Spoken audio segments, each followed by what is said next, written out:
Number 10. All of this is prologue. Maybe one of the most powerful losses that I felt in recent history while reading comics came from the event AXE, Judgment Day. Not only is there the initial illusionary loss that our heroes feel, where I actually for a moment thought that they had all been killed by going for the Celestials off switch, only to find out that this was basically a ruse created by the progenitor, but when they actually all physically united to go up against the progenitor in real life and it wasn't an illusion, they failed as well. This all went down in AXE Judgment Day issue number 5, where many were killed as a result of the plan to attack the Celestial altogether and directly head on. Only a few eggs from Krakoa were able to be saved, and so bringing back some of the many who had fallen was a tough choice. For those of you who have no idea what I'm talking about resurrection protocols which are happening on Krakoa, which is the mutant island right now. It left me wondering as well where this story could possibly go next. And I mean, this story was like a roller coaster. It was actually, I really liked Judgment Day. It was a whirlwind. And friends, before we move on to our next spot on this list, if you love what we do here at Top 10 Nerd, and if you love when we talk about brutal moments,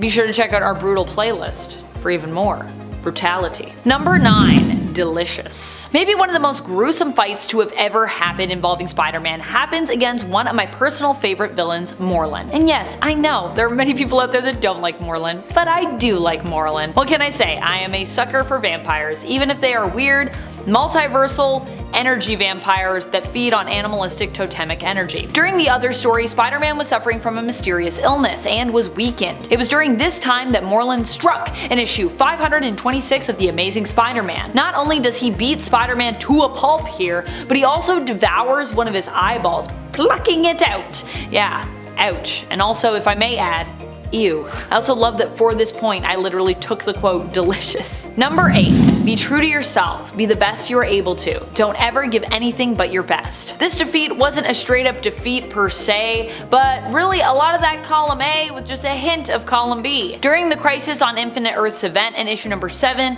of the event's miniseries, Kara attempts to rescue her cousin Superman from the clutches of the Anti-Monitor. As the Anti-Monitor stands poised to kill him, Kara comes out swinging. Here, Supergirl proved just how fierce she can be and how determined when it came to protecting others. Ultimately, she was defeated and even killed in this fearsome fight, but at least she did succeed in destroying Anti-Monitor's machines here, and with the help of Dr. Light, saving Cal. Supergirl sacrificed her life to save her cousin, but her death also served to remind him of his own mortality. Number 7. Shazam in Injustice. In the Injustice games, Superman is the tyrant ruler of the Earth. Most of the other heroes have either joined him or joined Batman as part of an effort to thwart Superman and bring him down. One of the heroes who remained on Superman's side was actually Billy Batson, Shazam. This is surprising to pretty much everyone, but seeing that Billy Batson is only a kid, more susceptible to some manipulation, it starts to make more sense. It also makes it very brutal when Superman takes down Shazam for turning on Superman and mentioning the now dead Lois Lane. Superman takes down Billy frighteningly quick, using his frost breath to free Shazam's mouth shut, stopping him from using his signature phrase, and then melting his brain through his eyes with his heat vision. Now I don't know if this would actually work in any other continuity. I don't see why not, but Shazam has proven himself more than capable to take on Superman. Either way, it made me immediately hate this version of Superman, and it made me pretty darn sad at the same time. Number 6. Ultimate Spider-Man. Ultimate Spider-Man is one of the most beloved Spider-Man runs ever, which made the death of Spider-Man such a hard comic to read. Norman Osborn, the Green Goblin, escapes the Triskelion along with Dr. Octopus, Sandman, Kraven the Hunter, Electro, and Vulture, and hides in an apartment building near Central Park. With S.H.I.E.L.D. occupied by an explosion, Osborn tells the 6 Sinister villains that it's the perfect time to do God's work and finally take out Spider-Man. Now Otto objects to this plan, but Norman overpowers Otto and deals a fatal blow to him. Learning this, Peter heads to where the battle took place to find Otto's body. He goes off to investigate where Norman was off said to be, but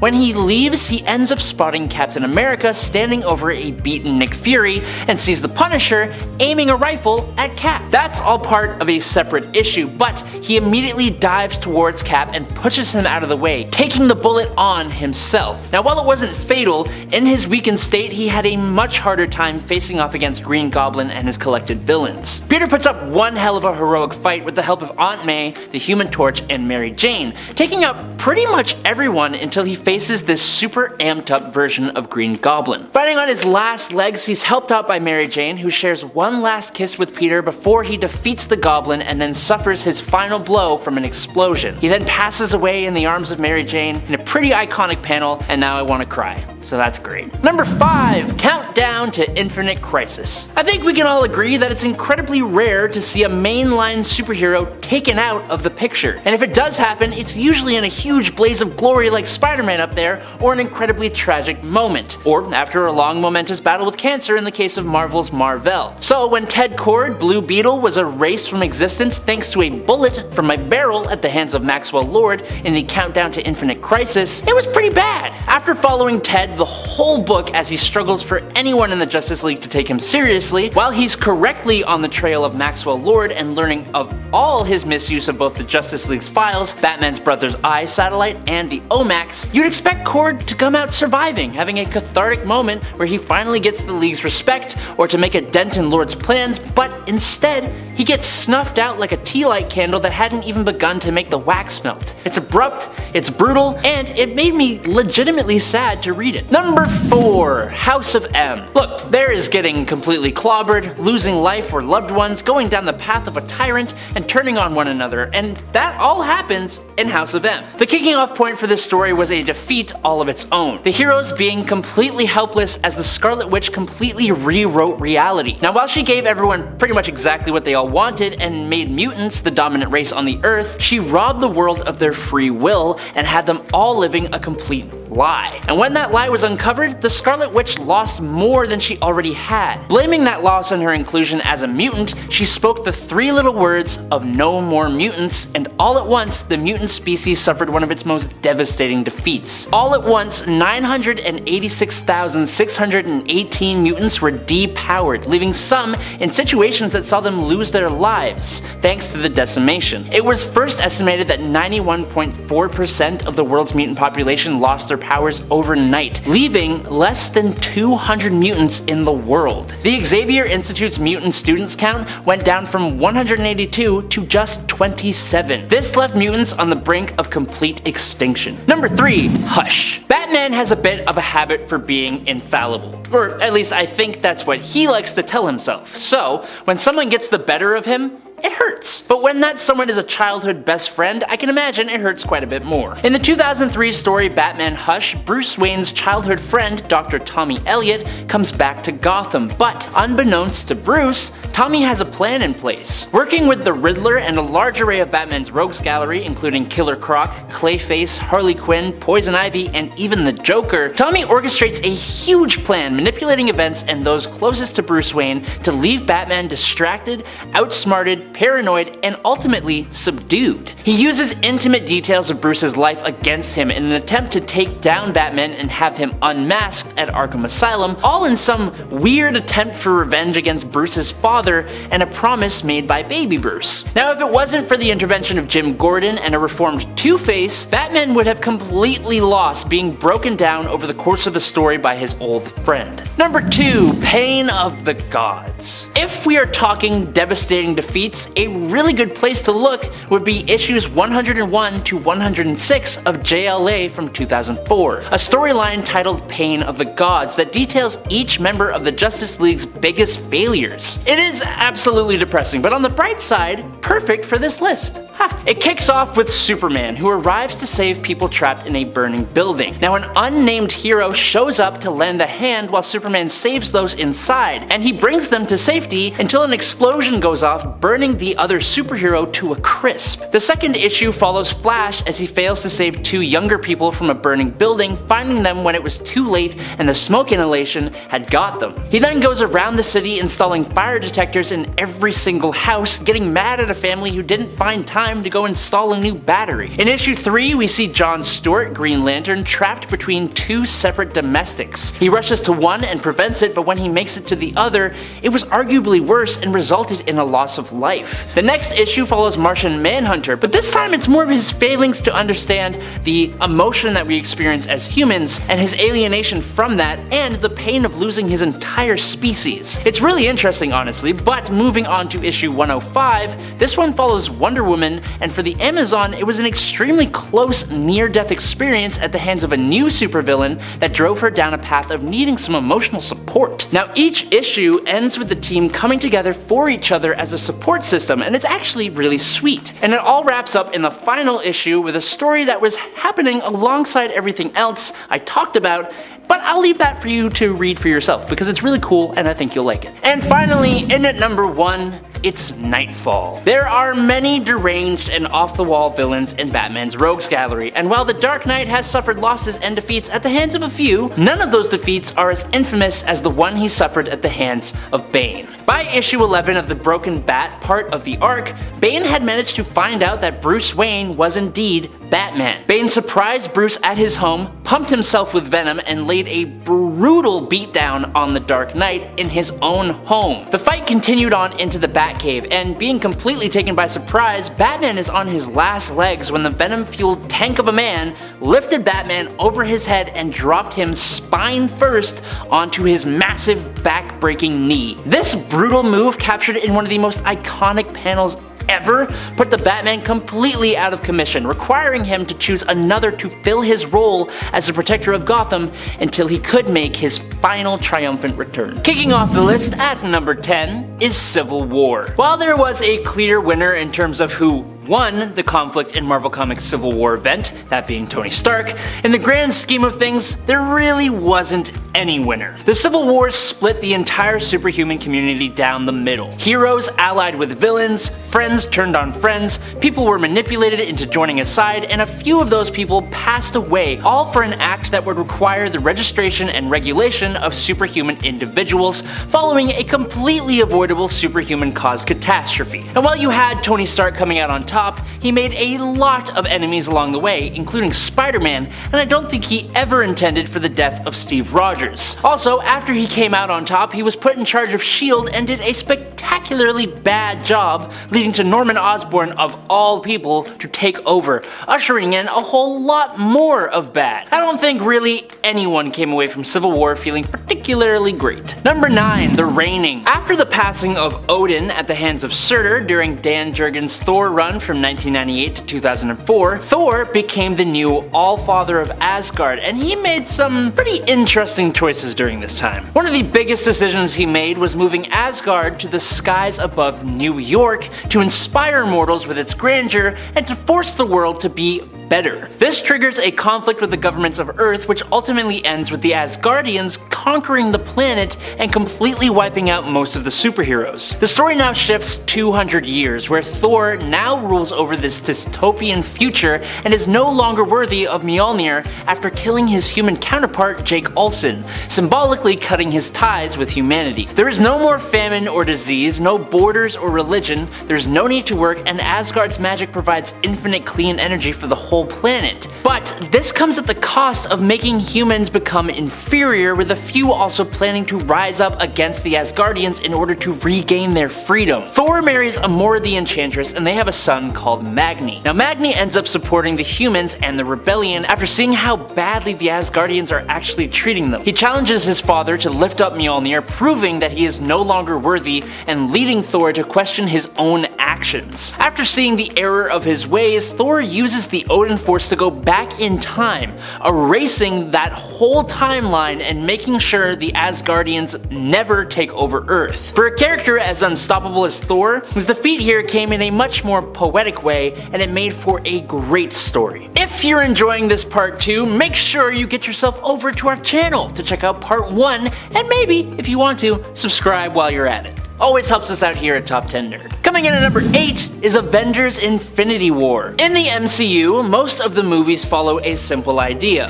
of a hero facing and eventually defeating a villain, coming out triumphant by the end of the film, completing an arc. Even if the villain survives to continue into another film in the cinematic universe, they are still usually defeated by the hero at the end of their debut movie. Well, when we were given the Avengers Infinity War, it marked the first time in the MCU when the heroes, and furthermore, all the heroes together, officially lost by the end of the movie. Despite their best efforts to stop Thanos from acquiring all the Infinity Stones to complete his mission, he still managed to put them all into his big golden gauntlet and snap out half of the life in the universe. He left the heroes in shock of what even just happened as they watched their friends turn to dust. And when we meet them all again in the next film, Avengers Endgame, they've all been left reeling and trying to move forward from such a massive defeat, which led to one of their greatest victories.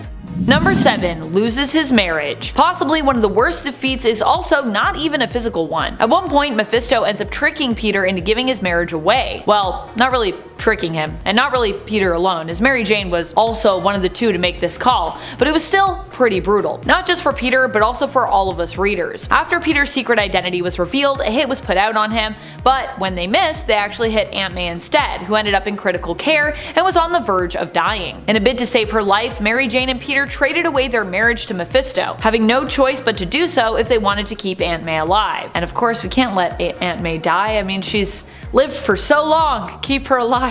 Number 6. Losing his hand and his wife. This defeat comes to us from the very brutal pages of J.J. Abrams and his son Henry Abrams' Spider-Man comic from 2019. In issue number 1, we immediately start off with Spider-Man fighting against a big villain and his army of semi-organic robot specimens. We later learn that this villain's name is Cadaverous. Almost instantly, Peter's life is changed forever when we see him emerge from the rubble with a badly damaged arm, with a hand that looks like it's barely still attached, to be honest, black and blue from the fight. Mary Jane rushes over to him, encouraging Peter to run. But before either of them do, the battle finds them again, and Mary Jane is insta-killed when she is impaled by one of Cadaverous's impossibly long claws, or fingers. Claw fingers. Welcome to 2019's Spider-Man.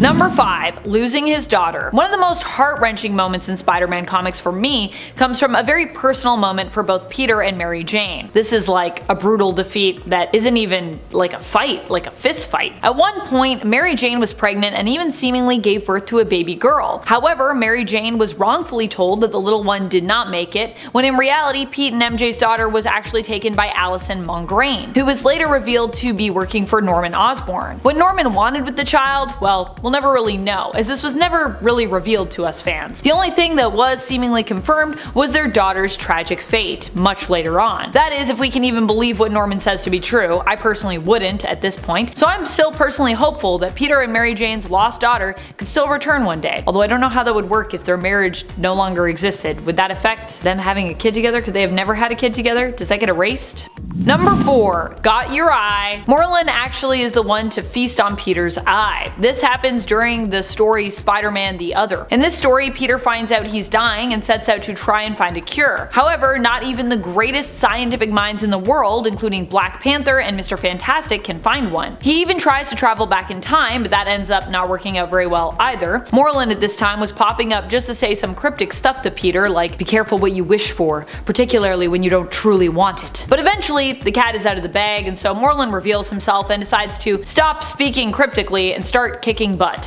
which is just what he does. He not only beats up Spider-Man until he can no longer move and lays helpless in the middle of the street, basically a bloody pulp, but he also eats his eyeball. Yes, actually. Don't worry though, Peter would grow it back. This is comics after all. Number 3. Meeting his end. Spider-Man actually died in the comics at one point, and not even when he was inside his own body. This happened when he and Otto Octavius, also known as the villain Dr. Octopus, changed bodies. Body swap! Peter did so unwillingly and ended up being tricked by Doc Ock into doing so. Otto hoped to prolong his life and thwart death by taking Peter's younger body for himself, while his older body, failing, would eventually shut down. Surprisingly, Otto's plan actually succeeded. However, before Peter and Otto's body died, he managed to at least convince Otto to carry on as the hero Spider-Man in his stead. So although he lost kinda overall here, he won that small victory at least, so it's something. Number 2. Infected. Something you can't really beat, at least not when it comes to the Marvel Zombies universe, is being infected. In Marvel Zombies, Spider-Man is one of the earliest heroes to be taken over by the zombie virus. This ends tragically for him as the hunger takes hold of him. He actually hurts those who he fought so hard and so long over the years to protect, Mary Jane and Aunt May, devouring them whole. He does his best to resist, but unfortunately he is completely unable to, and even ends up being one of the zombies who actually lives the longest in this series. So he has to sit with this knowledge for quite some time, which I imagine would really suck. Number 1. Death of Gwen Stacy. I think one of the worst defeats that Spider-Man has ever suffered, one of his worst losses, especially in his own mind, is the death of Gwen Stacy. Losing her was one of his biggest failings. This one went down during a fight with the Green Goblin, widely considered to be Spider-Man's main nemesis. As they fought, the Green Goblin used Gwen Stacy kind of as bait. At one point, he tosses her from the top of either the George Washington Bridge or the Brooklyn Bridge, depending on which version of the story we're talking about here. The original one, it was the George Washington Bridge, I believe. While Spider-Man attempts to stop her fall by catching her with his webbing, it's believed that it was actually the whiplash as a result of Spider-Man's move that resulted in her death, causing her neck to snap. We get that terrible snap sound effect. However, Green Goblin has stated before that it was actually the fall that killed Gwen, and that she was actually dead from the shock even before Spider-Man's webbing had touched her. Either way, Spider-Man still blames himself for her loss even to this day. And to be fair, I mean, editors have confirmed that, yeah, Spider-Man kinda did that. But either way, she would have died, so it's not really his fault, because she's gonna hit the ground, she's gonna die, or you're gonna catch her, she's gonna die. So, death all around. Number 10. Defeated by the Green Goblin. Probably one of the most brutal defeats I can think of that Spider-Man has suffered was his final, or at least final at the time, fight against the Green Goblin. In this fight, which happens in the Ultimate Comics in the Earth of 1610, Peter starts off already being run down after facing the Sinister Six. To finish it off, he also must face Green Goblin, who in this reality is a hulking beast, not just a deranged and evil man on a glider in a mask. Just when it seems like Peter is about to be defeated, even being unmasked at this point throughout the course of the fight, Mary Jane shows up to help, running into Green Goblin with a giant truck. Thanks, Mary Jane. However, this wouldn't be enough, and while Green Goblin would also seemingly perish in the end, so would Peter. Of course, both Green Goblin and Peter Parker would later return, but for Spider-Man, this return wouldn't happen for some time. And even when he did at first reveal himself to actually be alive, he chose to pass his mantle on to the new Spider-Man of the Ultimate Comics and Earth 1610, Miles Morales. And friends, before we move on to our next spot on this list, if you love what we do here at Top 10 Nerd, be sure to let us know that you love us by clicking that like button. Number 9. The Dimension of Spots. Oddly enough, one of the people who has been shown as powerful enough to defeat Spider-Man was actually the Spot, who most probably think of as more of like a goofy villain, and yeah, most times he kinda is. But during their first fight, he actually proved himself to be pretty powerful, even finding a way to get around Spider-Man's spider sense. This all went down in issue number 99 of the Spectacular Spider-Man, which was also when they had their first fight against one another. Spider-Man ended up being completely surrounded by Spots, and from the Spot dimension, the Spot punched and kicked the hero to the point that Peter found it hard to focus on his spider sense and detect where the danger was coming from to dodge it in time, as it was kind of coming, well, from all around him. The Spot also discombobulated Spider-Man by taking him into the Spot dimension and throwing him through another portal, another Spot, which led out to a brick wall. He left Spider-Man and Black Cat with a warning to not bother the Kingpin again or risk being destroyed by the Spot. Number 8. Spider-Man Reign. While he ultimately comes out victorious in the end, Spider-Man is temporarily defeated during Spider-Man Reign. If you aren't familiar with this story, allow me to explain. Spider-Man Reign has been described before as Marvel's version of The Dark Knight Returns for Spider-Man. In this story, Spider-Man is an elderly man who was once a florist but was recently fired. No longer a hero after years ago losing his wife, Mary Jane, and with her his motivation to be Spider-Man, the city of New York has become a police state, controlled under Mayor Waters' Iron Fist. Eventually, Spider-Man is inspired once more to rise up, but at first when he does, the mayor responds by sicking his Sinner 6 on Spider-Man. In this fight, he is joined by his old enemy, the Hypno Hustler. However, the Hypno Hustler is soon after defeated, leaving Spider-Man to be unmasked by Kraven, exposing New York City's hero as now an old man. At this moment, he is seemingly brutally defeated. Fortunately though, it's only a brief defeat for this older Spider-Man. Number 7. You'll only be remembered as a madman. Professor X really cannot catch a break. In almost every universe he is in, he dies at some point, and usually pretty terribly. And in the case of the Ultimate Universe, he died by having his neck snapped by Magneto during Ultimatum. But hey, at least he got an on-panel death. Very few were quite so lucky during Ultimatum, though it does feel weird to call being defeated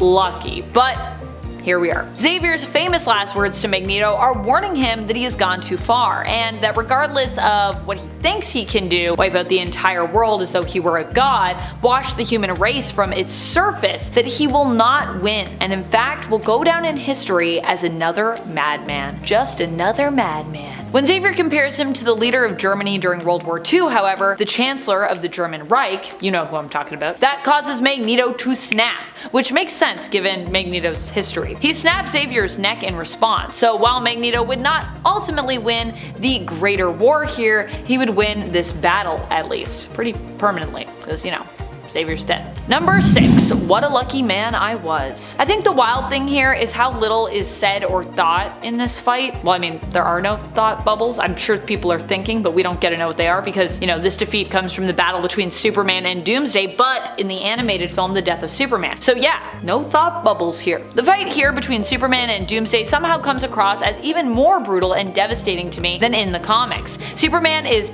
choked by his own cape at one point, which Doomsday rips in the process, and when Superman is ready to give up, it is Doomsday's direct threat to Lois Lane, who tosses a rock at the Brute in the midst of the fight, brave Lois Lane, that inspires Superman to get up one last time. Lois shares that she got Clark's note, and she confesses that she shares his feelings and actually loves him back. Not willing to see the woman he loves die, Superman takes one final swing at Doomsday and manages to break his neck, twisting his head all the way around, killing him. However, this final punch also seals Superman's fate, using his last bit of strength before he too perishes. In the comments on part 1, someone actually talked about how Superman's death here while fighting and defeating Doomsday in any of the versions of this story could be seen as a victory because he did accomplish what he set out to do. And while I agree with that sentiment, because yeah, Superman does defeat Doomsday, Doomsday also robs Metropolis and the world of one of its most powerful heroes during this fight. And so in that way, Superman is kind of also defeated. I mean, he loses his life, so it's kind of like a two-way defeat when you think about it. It's bittersweet, which to me sums up what a brutal defeat is. It's something that is often hard to watch and something that comes with usually a pretty high cost. Number 5. Yeah, I always get up.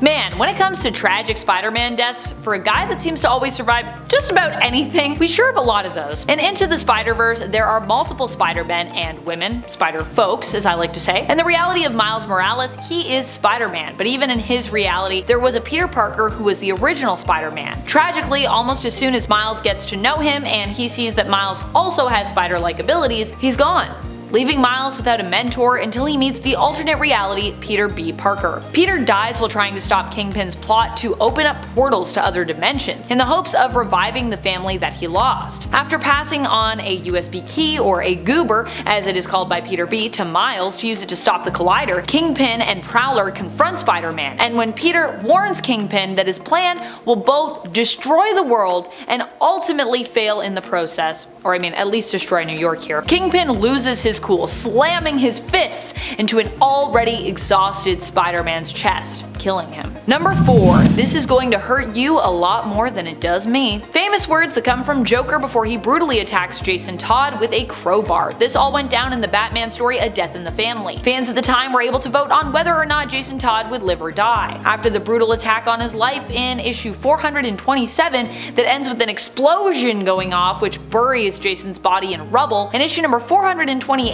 we'd get our answer to that fateful question. And ultimately it would be established that Jason had, in fact, died. Although much later on we learned this wasn't quite true when he seemingly returned from the dead years later as the antagonistic anti-hero Red Hood. Number 3.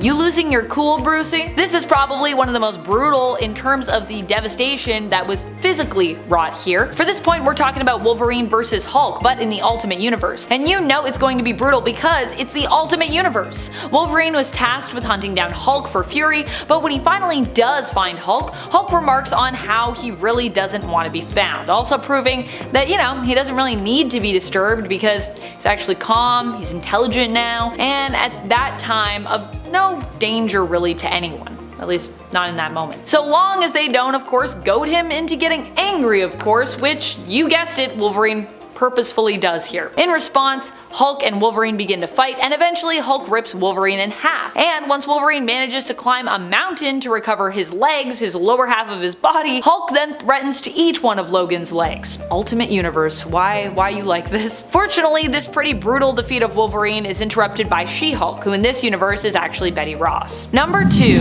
What's 17 more years? While "Think, Mark" became one of the most famous and memeable lines from this superhero defeat and animated series, I would say in general, one of the most brutal moments in this fight happens when Omni-Man suggests that he could basically just destroy Mark, literally kill him with his own hands, and, you know, just make another child if he has to. Asking rhetorically, what's 17 more years? For him as a Viltrumite, his lifespan is of course much longer than a human, so to him 17 years is basically nothing, a very short span of time. However, reducing his emotional connection that has been built up with his son over 17 years to something so seemingly meaningless, as though none of it really meant anything, makes the beating that Mark takes here just even more brutal. Granted, in the greater scheme of things, we know it isn't this simple for Omni-Man, who, it is revealed, does love his son and is unable to actually swing the killing blow, probably because of that. So, number 1. It was a nice piece of work, Kingpin. You shouldn't have signed it. It doesn't get more awful than this defeat right here. This one happened as a greater part of the famous Daredevil story Born Again. In issue number 227 of Daredevil, we are told the story titled appropriately Apocalypse. And indeed, if you are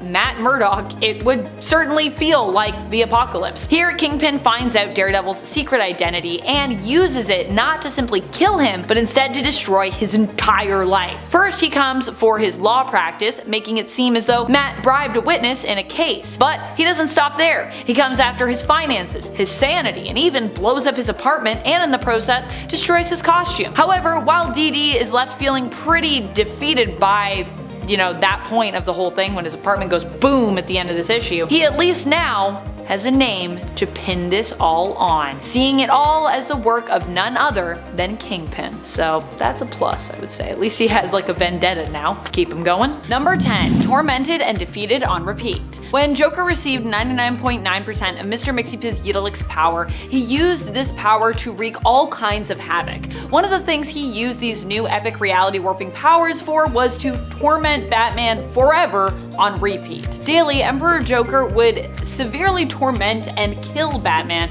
although in the end Batman was the key to Joker's defeat, being Joker's one true weakness, since his identity was so closely tied to Batman's. However, Batman was left so traumatized from this whole experience that he became a broken man, a shadow of his former self, unable to operate as a hero. Superman actually had to steal his memories of the experience away in order to return Batman to himself once more so he could resume being a hero and just not being like a complete mess all the time. And friends, before we move on to our next spot on this list, if you love what we do here at Top 10 Nerd, be sure to show us by clicking that like button. Number 9. A League of One. Superheroes don't always lose to supervillains in the comics. In the case of the JLA story A League of One, this time around the League is actually defeated by one of their own, Wonder Woman. However, Wonder Woman doesn't do this to actually cause them harm or, you know, kill them, but simply to get them just out of the way. This is because the League is facing a dragon and there is actually a prophecy that it will cost the group of heroes their lives.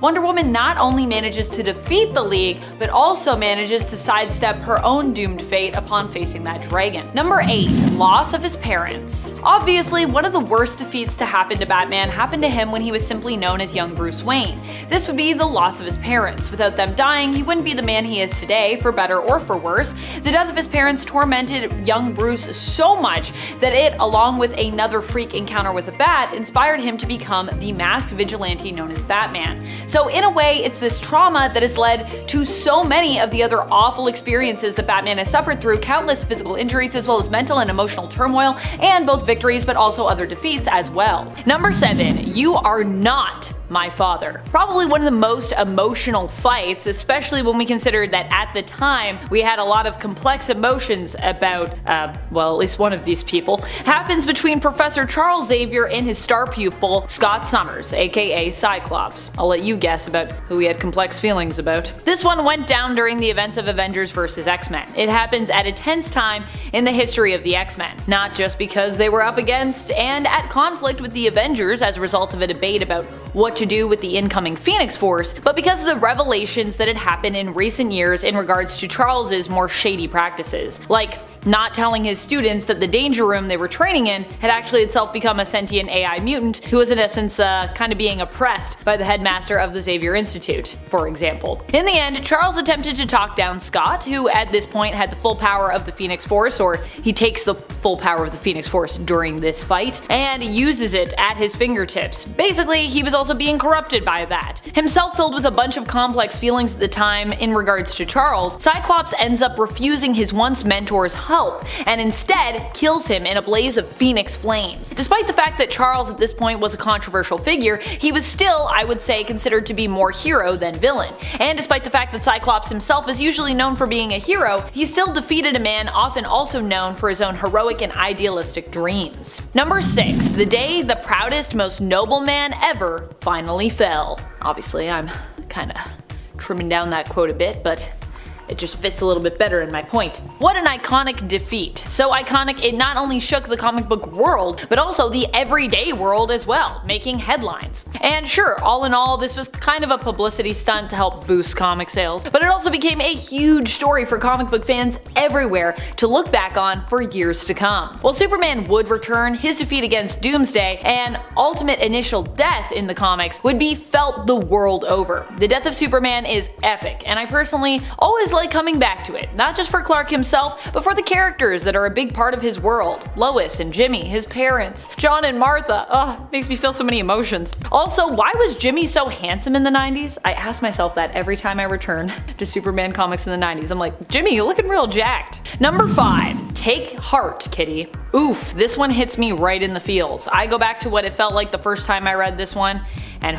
whoo, it got me. This defeat comes to us from the pages of one of my favorite ever X-books, I believe, the first volume of Marauders, which started back in 2019. I think this is one of my favorite X-books of all time. I mean, I'd have to really think about that and rank those, but pretty sure this is up there if it's not in the top 5. Although, I think it is in the top 5. For me. In issue number 6, we're caught off guard when Sebastian Shaw shows up on a boat where Captain Kate, the leader of the Marauders, has been left alone. Now for those who haven't been keeping up with, the Krakoa era X-Men stuff and what it means for Kitty Pryde, initially she had problems using the gates on the island and basically became the captain of a ship and the leader of the Marauders. Not Sinister's Marauders, not those Marauders. She was reclaiming the name for a heroic group of buccaneers that would basically sail the seas and help to free mutants in countries where they otherwise were not free, helping to bring them to Krakoa. And honestly, the team is also star-studded. Here, Kitty preferred to go by Kate. That is, until she died. Sebastian Shaw shows up to attack Kate with fast-growing Krakoa seeds. Considering she can't use the gates and currently can't phase through Krakoan materials, Kate becomes restrained as a result. Lockheed is netted and tossed overboard, and Kate is left to sink alone, along with the ship she is on, which Sebastian of course blows a hole in. This plot point is made even more devastating by the implication that Kate will not be able to be resurrected, as this plot point is made even more devastating by the implication that Kate will not be able to be resurrected by the Five as a result of her inability to interact with Krakoan gates. Number 4. Everything Cracked. The Final Crisis story is all about the brutal defeat of superheroes and really kind of like everyone on Earth. Final Crisis was the story of how Darkseid basically took over the world by broadcasting the anti-life equation to everyone on the planet via email, text, radio, and television broadcasts, basically making them realize that he is the one true ruler of everything, and so they may as well just give up and surrender to him. It was brutal, devastating, and honestly affected pretty much everybody in the comics. Eventually the heroes would manage to rise up and take back the planet, but for a while there, it was really bleak. Things got so bad that they even caused Batman to break his one rule against using guns in order to take on Darkseid. And this event started with the death of Martian Manhunter as well. Rough. Number 3. The one true enemy of the great Charles Xavier. Oh boy, we are going to the Ultimate Universe for this one, so you know it's gonna be brutal, right? This comes from the Ultimate X-Men series. Here, Sinister, who looks super different in this universe, so if you're like, wait a minute, who's that? That's Sinister? Yeah, it is. He infiltrates the X-Mansion and manages to sneak up on Charles Xavier himself, despite his immense telepathic powers. Xavier here is no match for Sinister, who takes him out of the security room he was in, where he was seemingly surveying his students. When Charles asks Sinister where he's taking him, Sinister responds that he's escorting Xavier to his one true enemy, and then he pushes him down some stairs. It's completely awful, really. Xavier isn't the only one who gets brutally and honestly insultingly messed up by Sinister in this issue. Angel also in this fight goes from being intimidating in one panel to basically mentally manipulated into choking himself against his will in another panel. So yeah, which I mean, I don't know. I kind of expect something like that for Angel, but Xavier? It's not fair. It's not very, that's terrible. Number 2. Instead, I will simply break you. Possibly one of the most powerful moments I've ever read in Batman comics. This epic issue that was an integral part of the Nightfall story is a whirlwind of a fight. And not only that, but overseen by a powerful inner monologue from Batman about all the wounds he has taken to get to this point that truly highlights the struggles that really sum up this character, who against all odds always comes out on top, right? Not this time. In issue number 497 of Batman, this was the moment that Bruce fell in his fight against Bane. Bane came to finish him, but rather than kill Batman, decided to simply leave him broken, breaking his back over his knee in that massive and iconic splash panel. Number 1. But I saved you. I did it. This one made me cry all over again as I sat at my desk and reflected on it, revisiting it again. Oh boy, okay. So here we're talking about the death of Spider-Man, which honestly happened more than once in the Ultimate comic book line and universe, but I do think that this is my favorite death.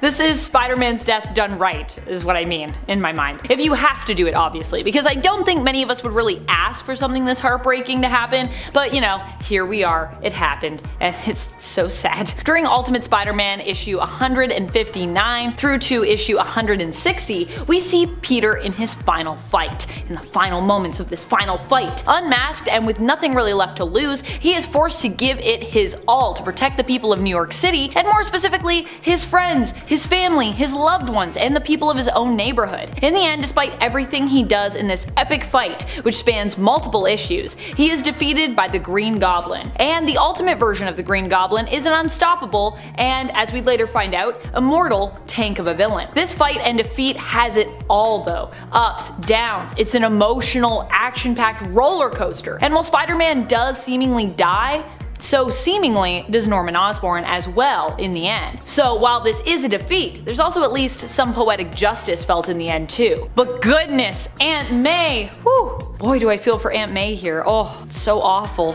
Number 10, Just His Bones and a Beautiful Memory. This one chokes me up every time. It's not only physically brutal, but emotionally brutal. Like so many superhero defeats that stick with me truly seem to be. In this case, it is Superman himself who is defeated by his friend and ally Wonder Woman. This all goes down in the story from outside of the main continuity, Wonder Woman Dead Earth. In this comic, Diana awakens in a post-apocalyptic world, where she seems to have forgotten what happened to the planet. There was a great war, and following it a great fire, and it is in issue 3 that she actually finds out the truth about what happened to this now dead Earth, and her involvement in that. What happened was the Great Fire, and the Great Fire was her. In the past, in Dead Earth, the Amazons attacked humankind, and while Diana attempted to lead peace talks between both sides, this ultimately fails, and then the humans decide to basically nuke Themyscira. Diana's full power is unleashed when her bracelets are removed, but it's not enough to stop the nuclear strike against her home. In the end, her mom, her sisters, her entire world are all destroyed and lost to her.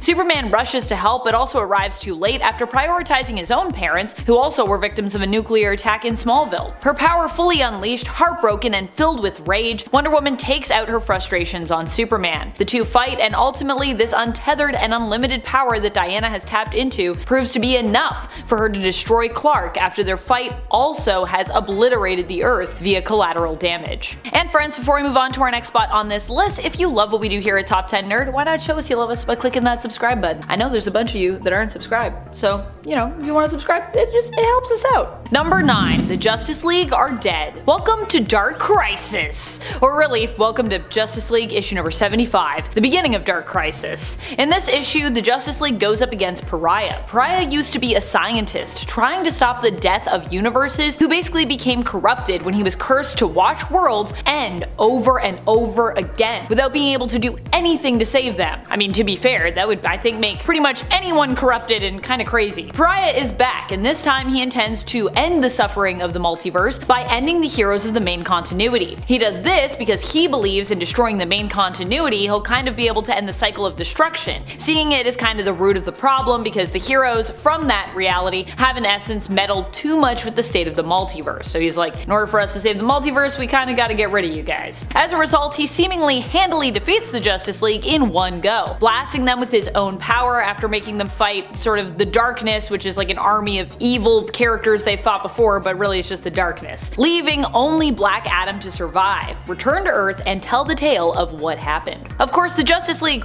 would return because, you know, this is comics, we gotta come back around to it. But still, this issue and their initial fate here was pretty wild. Number 8, and that will be the end of the X-Men forever! What can I say?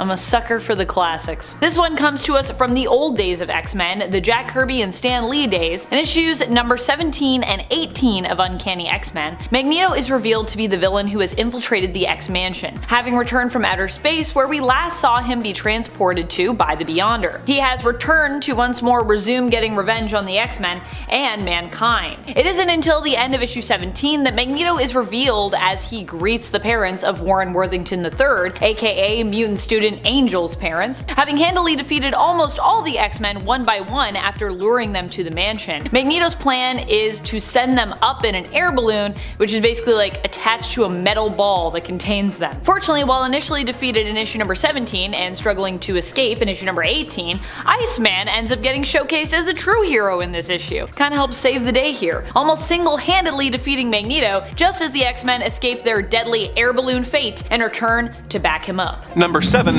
Alpha Flight number 12. When the villainous Jerome Jackson discovered that his old employee who had ruined his life, James Hudson, was now a superhero leading Canada's super team Alpha Flight, he vowed revenge and sold Hudson's identity to the evil Roxxon Corporation, who gave him the resources to form the villain team Omega Flight, whose only purpose was to kill Hudson. They set a trap for James, tricking him into moving to New York for a job and then attacking him. Jackson attacked Guardian using the box robot, but Guardian managed to use his suit's power supply to overload the robot, killing Jackson. However, this caused Guardian's suit to overload and blow up, setting him on fire right in front of his wife, Heather. This was obviously deeply traumatic for Heather and the team, and they actually disbanded for a time as a result of this loss. Even when Hudson returned to life a few years later, things were never really the same for him, with his relationship to his wife being consistently strained as a result of his untimely death. So, this is a superhero defeat that has defined the character's entire life going forward, coloring it with an inescapable misery. Number 6. The death of Gwen Stacy. For a lot of his early run as the Green Goblin, Norman Osborn had no memories of his criminal activities, due to the Goblin being a separate personality. Green Goblin tangled with Spider-Man several times over the years, with Goblin eventually swearing to bring misery and pain into Spider-Man's life as revenge for always stopping his schemes. He eventually was able to follow Spidey and watch him change in an alley, discovering that he was really Peter Parker. Osborn eventually became aware of his Goblin side and embraced it, and concocted a scheme to ruin Spider-Man's life. It's not actually a particularly complicated scheme when you think about it. In Amazing Spider-Man number 121, the Green Goblin kidnapped Peter's girlfriend, Gwen Stacy, and then threw her off of a bridge. Spider-Man managed to snag her with a web, but the whiplash caused by her sudden stop caused her to break her neck. So, the Goblin achieved his goal of causing Peter as much pain pain as possible. Number 5. The death of Superman. When a brutal and savage creature called Doomsday came to Earth, he had only one thing on his mind: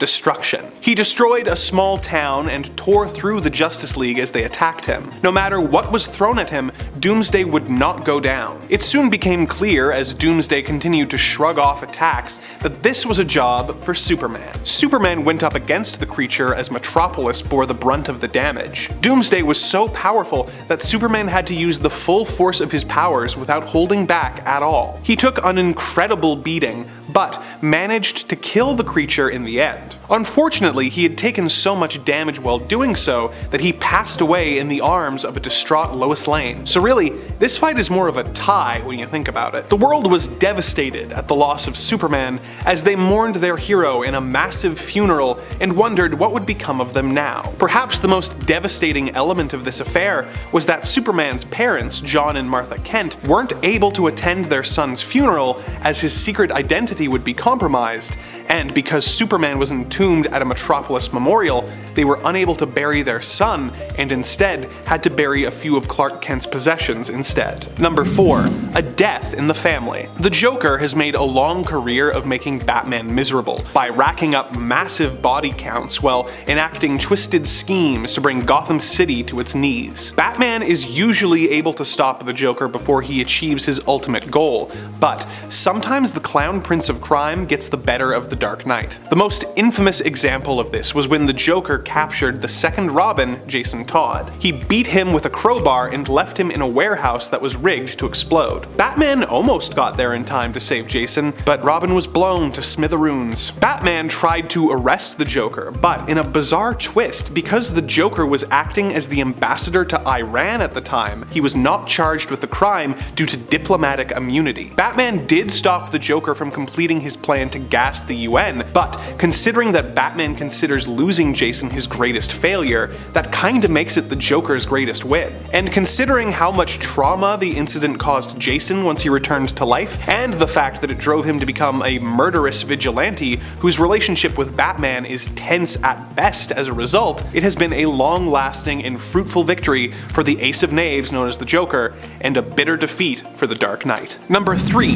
The Ultimatum Wave. In Ultimatum, Magneto has been driven mad at the loss of his children and decides that rather than destroying humanity in order to make the world safe for mutants, he's just gonna kill everyone. He uses a Doomsday device and his powers to shift the world off of its axis, causing disasters all over the globe. Much of Europe, including all of Latveria, is frozen under a layer of ice, and New York is hit by a massive tidal wave. Millions of people all over the world die in the attack, including Nightcrawler and Hank McCoy. Magneto then sends out more of his minions to destroy the heroes, causing the brutal deaths of several more heroes, including Hank Pym, Doctor Strange, and Thor, just to name a few. The most devastating moment is when Pym finds his wife Janet being eaten by the Blob, and responds by entering his giant man form, picking up the Blob and biting his head off. Professor X gets personally murdered by Magneto, and all seems lost. The heroes are eventually able to stop Magneto from destroying the rest of the world,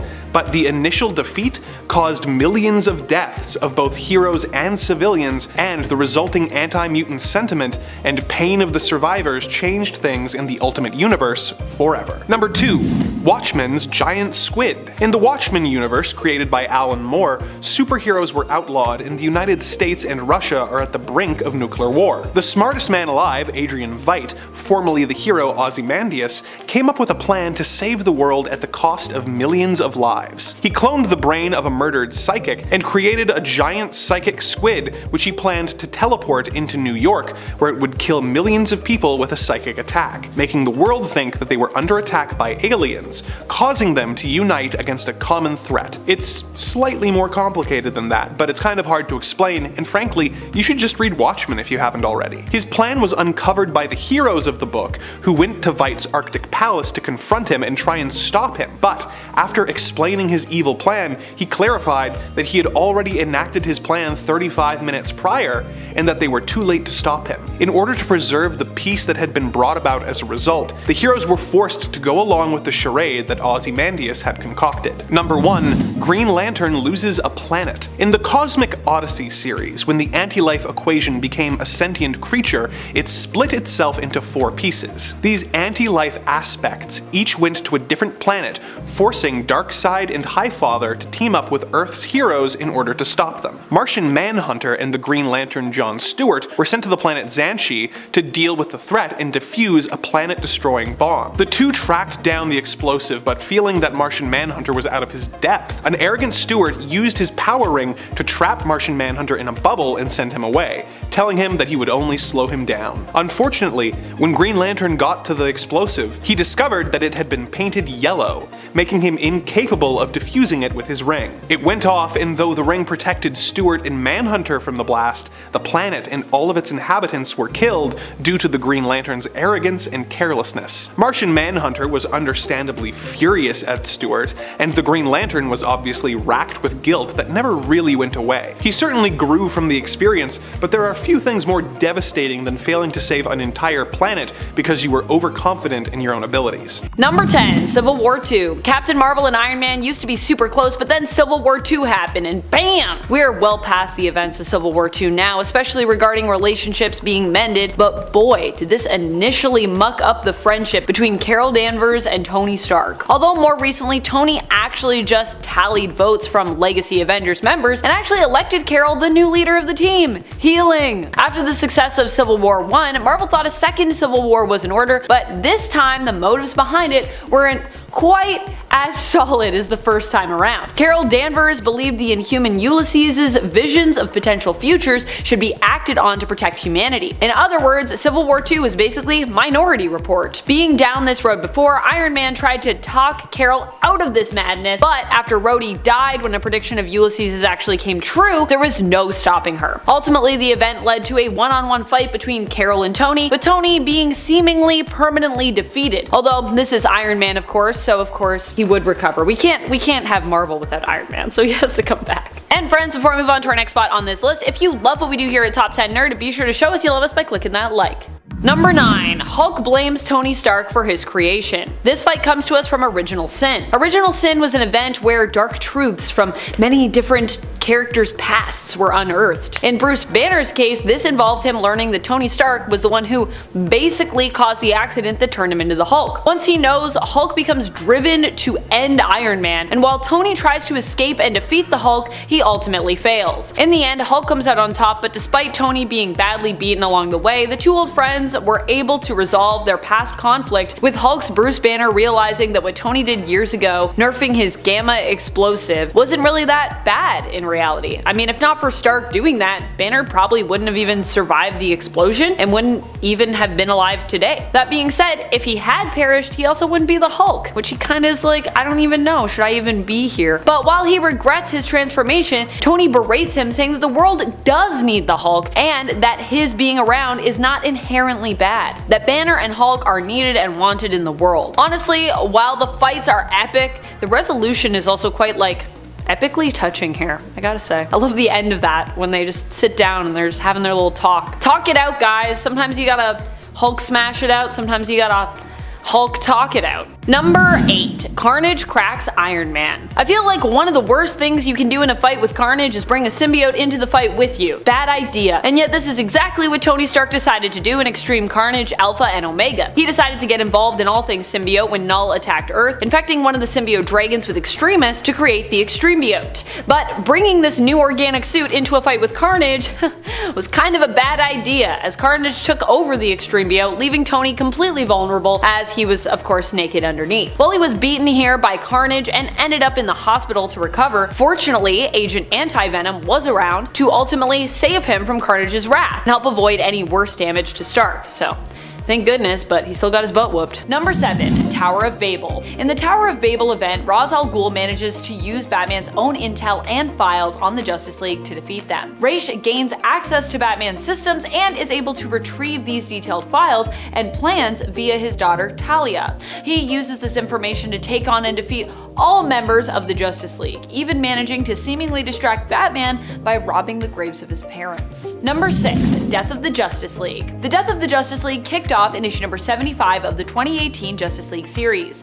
What happened to the Justice League here? Well, they faced off against Pariah, who himself is from one of the first worlds to be targeted during the events of Crisis on Infinite Earths. Pariah was cursed with basically watching all these worlds die again and again, unable to stop it, despite being one of the first people to warn everyone that Crisis on Infinite Earths was coming. Now, with the multiverse reset following the events of Death Metal, Pariah claimed that he saw the signs of Crisis on Infinite Earths happening again. Desperate to prevent this, his plan was to wipe the slate clean when it comes to the heroes, so that the possibly new Anti-Monitor, who will come into existence, will have no reason to continue with the Crisis. That was his thinking anyways. Seems like some flawed logic to me, but this man has also seen some terrible things in his time, so I understand his desperation to do whatever he thinks will work when it comes to avoiding another crisis. Along with most of the rest of the League, Batman was believed to have perished in the fight against Pariah. Of course, we later learned this wasn't exactly what had really happened. Not quite what we thought, as usually when people perish in comics. We're like, they're gone? No, they're back. Number 5. Failed Barbara Gordon. One of the hardest failings for Batman was when Barbara Gordon and her father, Commissioner Gordon, were successfully targeted by the Joker. Caught unaware, Babs found herself shot through the spine and paralyzed as a result of this attack. She was attacked and tormented by the Joker, who took pictures of her in pain and in states of undress for the purpose of making her father go insane. This all happened in Killing Joke, and though not all of the events of that story were made canon, Babs' pain and becoming paralyzed were. Batman has always felt awful for what happened to Barbara and has never blamed her, and if anything, he feels more guilty for the fact that he wasn't there and wasn't able to protect her more. Number 4. Defeated by the Joker. Jason Todd was lost to Batman years ago when he was defeated by the Joker. Really, both Jason Todd and Batman were defeated by him, as the loss of Jason would haunt Batman for years afterwards. Jason Todd was one of those characters you expected to stay dead too. For years, his death was considered one of the few permanent and unyielding ones in comics, kind of like Uncle Ben, who has always pretty much stayed dead. We never expected to see him return, and yet more than 20 years later, he did just that. The return of Jason would be another rough moment in Batman's life, as when Jason returned, he was drastically and forever changed. Losing Jason had already been one of the hardest moments of Batman's life after all.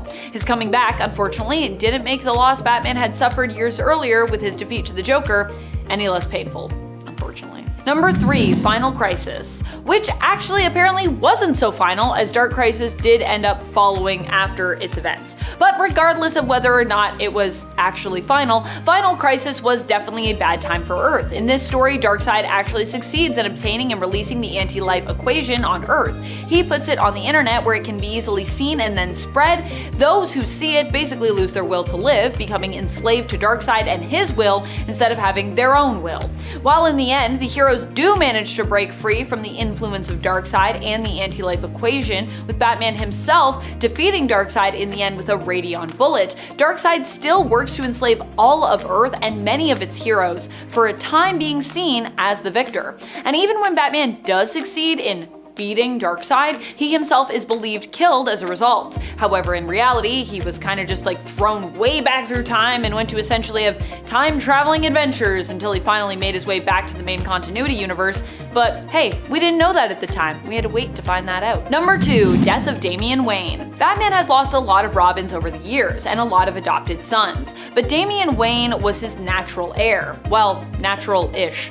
As natural as it gets till we get a Helena Wayne in the main continuity, if that ever happens again. A girl can dream, at least. Damian was the son of Bruce Wayne and Talia al Ghul. He was raised by Talia in the League of Assassins, without Batman even knowing of his existence, until years later when Talia dropped him off on Bruce's doorstep, declaring Damian his son. Initially, the two did not get along very well. Damian was stubborn in his ways and insisted on killing, as he'd been trained his whole life to do, because League of Assassins, but eventually he came around and began to see the value in his father's approach to fighting crime, respecting it and and even admiring it. Just as their relationship began to evolve into something more resembling a true father-son connection, built on respect and trust and all that good stuff, Damian was killed by the Heretic, a death that Batman can't even bring himself to avenge when he realizes that the Heretic is Damian's clone. Following Damian's death, we also got Volume 2 of Batman's issue number 18, an issue that focuses on the mourning of Damian's passing and is completely wordless throughout its sorrow-filled pages.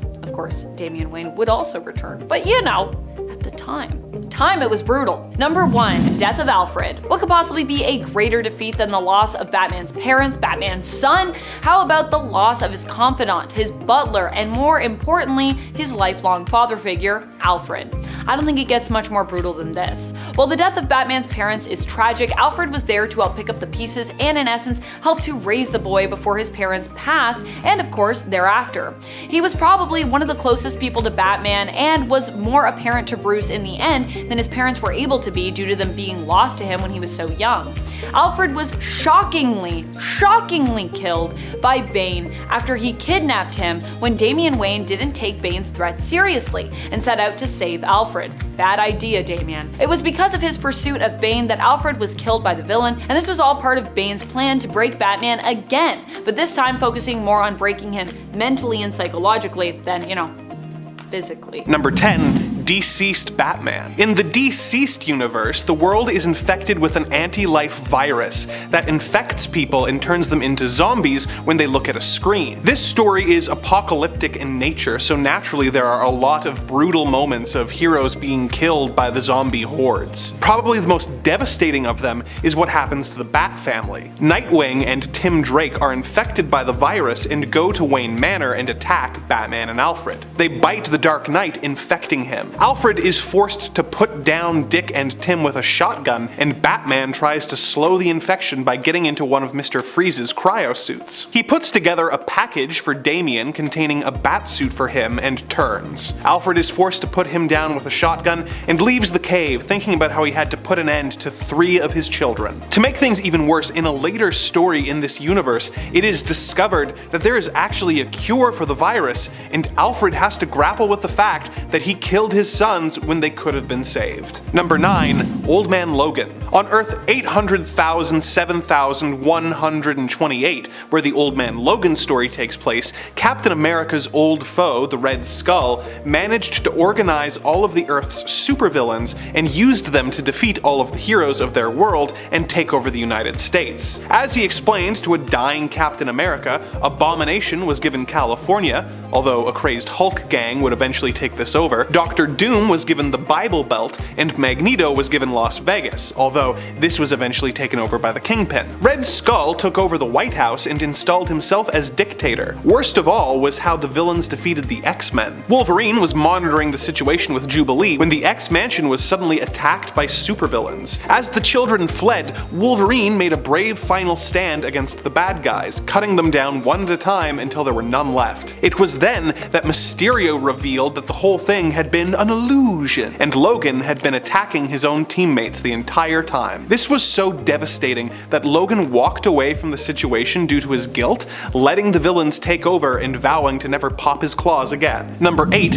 Injustice Superman. One of the most devastating defeats that we've ever seen is the one that broke Superman's spirit and turned him from a hero into a villain. In the world featured in the Injustice games and comics, the Joker has become bored with dealing with Batman and decides to try his luck going up against the Man of Steel. Joker brainwashed Superman into destroying Metropolis as well as Lois Lane and his unborn child. This caused Superman to snap and set aside all the morality that he was known for, and he brutally killed the Joker. This began a chain reaction of events that led to Superman deciding to punish all of the criminals and reshape the world in his image, becoming more unhinged and violent the more power he seized, eventually becoming a full-on dictator, who Batman was was forced to fight with an insurgency. The Joker may not have survived his encounter with Superman, but the fact that he was able to make him destroy everything he loved, break his moral code, and turn into the very thing he was fighting against, plunging the world into a horrifying dystopia, makes this a pretty good win for the Clown Prince of Crime. This Old Man Logan and the Deceased entry would normally rank higher, but as none of these events are canon to the main universe, I've decided to keep them at the bottom of the list so we can focus on defeats that actually happened. Number 7. Pepper reins in an evil Tony Stark. The amount of times heroes have actually had to take on Iron Man is staggering. I mean, you'd think, considering how massive of a hero he is, especially now with his story becoming a worldwide sensation thanks to the MCU, that Iron Man would typically have some of his worst battles against villains, not heroes. But yeah, Iron Man has done some bad stuff in the past, which has meant that even his closest friends and allies such as Pepper Potts have had to turn against him. In this instance, Tony had his alignment reversed during the events of Axis, but rather than allow them to be flipped back, he instead remained a villain even after the event had ended. Tony saw himself as a superior version with no morals to hold him back, becoming known as Superior Iron Man. As such, Pepper was ultimately forced to take him down with the help of an earlier version of Tony who he dubbed Inferior Iron Man. Number 6. Nothing can tame Bruce Banner. Starting off Hulk issue number 1 with a bang, Donny Cates had Hulk face off against Iron Man in his Hulkbuster armor. Not just one Hulkbuster though, a whole entourage of them. Hulk here being piloted like a spaceship by Bruce Banner, who is in control of Hulk on the inside, even manages to learn that Tony isn't actually inside these suits, but is hiding elsewhere, remote piloting them. He literally learns this by ripping them apart, and then Tony is like, "How did you know I wasn't in that suit?" And he's like, "I didn't know that." I'm crazy. Hulk then finds the real armored Tony and starts wailing on him. Even when Stark attempts to appeal to Bruce's better nature, trying to talk him down, Hulk does not relent. Number 5. Thor's apocalyptic clone. Thor and Iron Man don't always get along, despite them both being colleagues and friends who are both Avengers. Following the first superhero civil war in the comics, the two ended up having some pretty big beef, thanks to Tony making some questionable decisions during that era. Chiefly, it was revealed that Stark had acquired a genetic sample of his friend Thor.